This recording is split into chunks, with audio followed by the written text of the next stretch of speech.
Hello, I am Mary Foreman. I am doing my final presentation on African American women healthcare prefaces in complementary and alternative medicines. I would like to give my personal testimony. I am a 47-year-old disabled veteran of the United States Armed Forces. I have survived 2 strokes. I have been diagnosed with ulcerative colitis.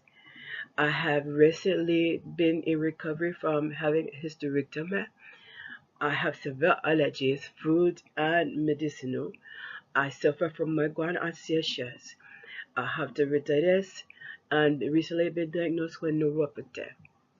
The reason for this insert into this uh, presentation is because the presentation about African American women that I am, and this is very interesting to me. I am one that do use conventional medicine. I do seek healthcare profession because I have different ailments and issues, and I want to be properly taken care of. My physician does also recommend some complementary medicines. I would like to say complementary medicines and alternative medicines have often been used interchangeably, but they are not the same. According to the National Center of Complementary and Integrative Health, complementary medicines are used together with conventional medicines. They are used as an additive, as an extra antidote to help heal the body. Alternative medicines, on the other hand, are different. Many people use alternative medicine as their major medicine. They don't use conventional medicine. Complementary medicines are known to have been tested and found useful and feasible to be used along with conventional medicines. Alternative medicines have not been tested. They have not yet been proven that they are useful and feasible for the upkeep and the upbuild of the body. Alternative medicines that are being used generally are traditional medicines, such as traditional Chinese medicines, Ayurvedic medicines, those things, medicines that are considered naturopathy, and homeopathy. Complementary medicines are more towards acupuncture, massage, meditation, yoga, chiropractic, or osteopathic manipulations are other forms of complementary medicines. For a little background on this study, we have found that African American women will seek alternative or contemporary treatment rather than follow traditional care of physicians. That may not sound so terrible, but then most of the time it is, because what is happening is African American women have been considered the most vulnerable race as far as healthcare disparities. Also, the morbidity and mortality rate is highest among African American women. So, the purpose of this study, why do this study? There is a need to do this study because we need to find out why African American women choose complementary and alternative medicines. We know they use them, but I don't know why. So we want to find out reasons directly from them. The study will also broaden the knowledge of healthcare professions on how to collaborate with African American women as far as treating them and encouraging them to seek professional aid.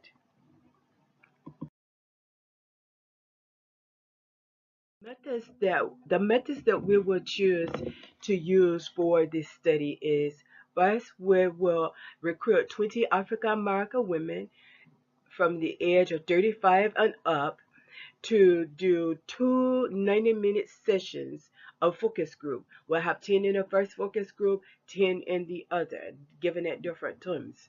And we will give consent forms prior to the focus group that will detail why we're doing this study, what the expectations are of the participant, and give them the risk factors. Once giving them the consent form and we get that consent, we'll give them our survey. After giving them the survey, which contains about demographics and just different questionnaires, we'll begin the focus group and it will be audio taped.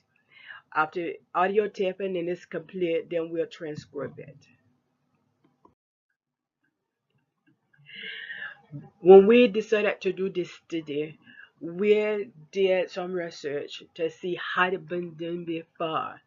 And what we found was in 2007, there was a complementary and alternative medicine research done over all women of different ethnicity and race.